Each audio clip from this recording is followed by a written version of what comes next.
拜登做出重大承诺，泽连斯基获得爱国者导弹，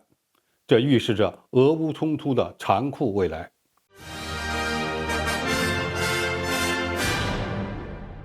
观众朋友，大家好，我是付天少。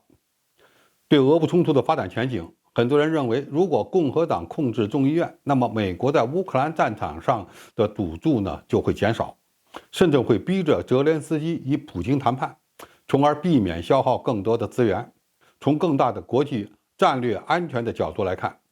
美国把中国列为系统性挑战，所以也需要尽快从欧洲方向抽身。但是，一个国家有什么样的战略，或者说打什么牌，可能真的没有那么多弯弯绕。美国优先支持乌克兰军队在战场上严重消耗俄罗斯，让俄罗斯变成一个二流国家。或许这才是拜登政府当前最优先的目标。能证明这一点的，就是这2天让全世界都关注的泽连斯基访美之行。泽连斯基此次访问美国是自俄乌冲突爆发以来的第一次，不但强化了美国政坛对援助乌克兰的统一认识，也实实在在地获得了拜登送出的大礼包。如果我们类比一下的话，这相当于2战期间宋美龄访美或者是丘吉尔访美的效果。而美国的长期军事援助又预示着俄乌冲突的未来会非常残酷，普京必须对此做好准备。泽连斯基这次访美获得了以下几个成果：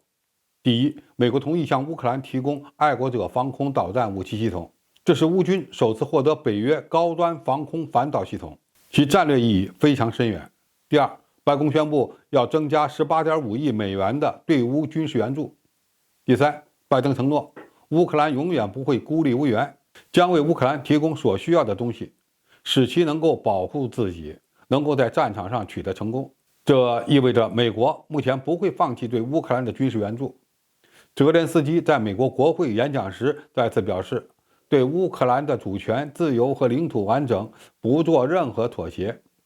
以及对俄罗斯侵略所造成的所有损失进行金钱赔偿。他还强调，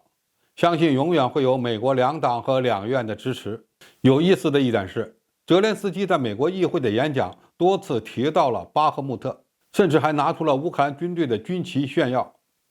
佩洛西等美国国会领袖将他比作英国前首相丘吉尔。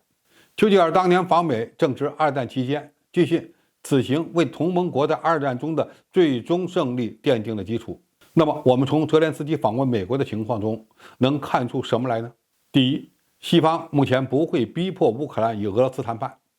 也不会有美国越过泽连斯基与俄罗斯直接展开谈判的情况。在美国国内还不存在这样的政治氛围。第二，美国愿意军援乌克兰，这不但符合美国的战略利益，也是美国共和党和民主党的共识。目前反对援助乌克兰的只是少数人，在未来的一段时间内不大可能出现美国中断对乌军援的情况。第三，美国把俄乌冲突看成是意识形态的较量，关系着美国是否能够维持其霸权，所以美国根本不会退让。普京一直说俄乌冲突是为了打击美国霸权，美国的政治人物当然也明白这个道理。现在美国政府只需要花点钱，又不用死人，就能打造出一个强大的军事盟友，这还是非常划算的。美国援助乌克兰还被拜登政府看成是民主国家与威权政治的较量，所以这场较量涉及意识形态的冲突。俄罗斯与美西方目前都没有退路。总体而言，泽连斯基的这次访问不只是获得爱国者导弹那么简单的事儿，美国很可能会长期支持乌克兰与俄罗斯军队作战。西方与俄罗斯的较量也不仅仅限于乌克兰战场，这个后果普京应该能够看清楚，俄罗斯必须做好长期作战的准备了。好，今天的评述就到这里，谢谢大家收看，我们下期再见。